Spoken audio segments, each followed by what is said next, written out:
grandmother. She died in 2010 of lung cancer. She was the type of person that would do anything for anybody. Going fishing up in northern Ontario and going through the trapping lines with my grandfather on the snowmobile.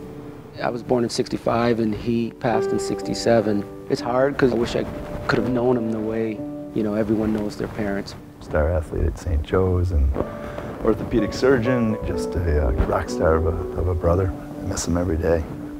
That picture's probably the hardest to look at just because I don't see him there. I just see a shell of him. He spent a lot of time drawing and painting. He was a really talented kid. And it's a shame that that talent is taken from us.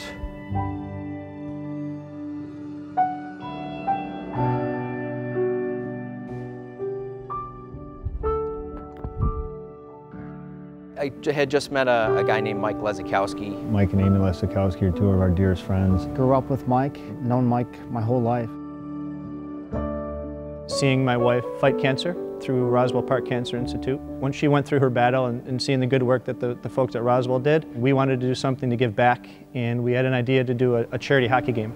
Amy did the Empire State Ride. She rode her bike from New York City to Niagara Falls back to Buffalo over the course of a week, 550 miles or so, and they rode 90 miles a day.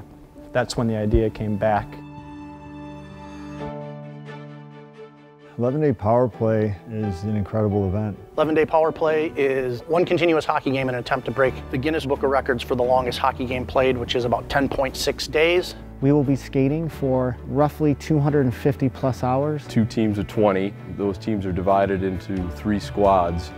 And each squad will play for 4 hours on, 8 hours of rest, and then back on the ice for 4 hours. The event, we are tying it to a charity, which is Roswell, and we are going to attempt to raise $1 million for cancer research.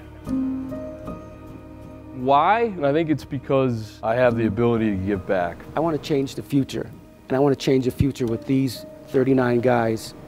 So cancer's a treatable disease. That, in essence, is the fuel that's getting us through everything. At the end of the day, we're trying to make a difference. This is truly unique. It's a world's record. It's a sport I love to play. I grew up playing hockey my entire life. Playing the game I love for the people that I love, it was a perfect fit for me. I literally just came from a sonogram, and knowing that a child's on her or his way, I'm doing it for the future of our children. We want to contribute in a positive way, and this is the way we've chosen to do it. I thought Mike was crazy when he first talked about the 11-day power play. That's always the initial reaction is, oh my gosh, you're crazy, 11 days. It's fun. It's when people say you're nuts, how are you going to do that? They go, wait a second, you can't play hockey for 11 days. And I say, okay, watch us. But then the big picture opens up. When we're done with these 11 days, we're done. We have good health.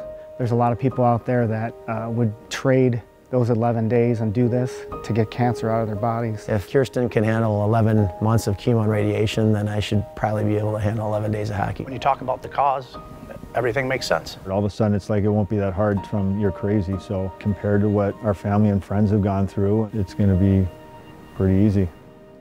This is how I remember my grand most. Those funny glasses. Never wanted to change them. No matter what he ever did in his life, he always did it to the nth degree. It's time to beat cancer.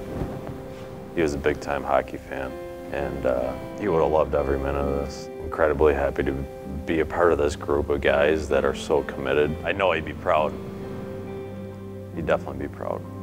You know, I think we're in this life to leave a legacy. We can change things drastically through sport, through a spirit of friendship. I don't think a day goes by that you don't hear about someone being affected by cancer in some way, shape, or form. And how can you not get excited about it? I mean, this is a sports town, a hockey town. All the funds we're generating are going to stay in our backyard and benefit Roswell. If they're from Buffalo or from the area and they want to be a part of something big and huge and make a real movement, this is it. Give $5, you can give $500. It all helps. It makes you think about how good you have it, and if you're in the position to give back, then why not do it? Miss you, buddy. This is definitely going to be another thing that just reassures that anything is possible. The money that we've already raised and will continue to raise will go to research that will save people's lives. That's what's most rewarding about this entire event.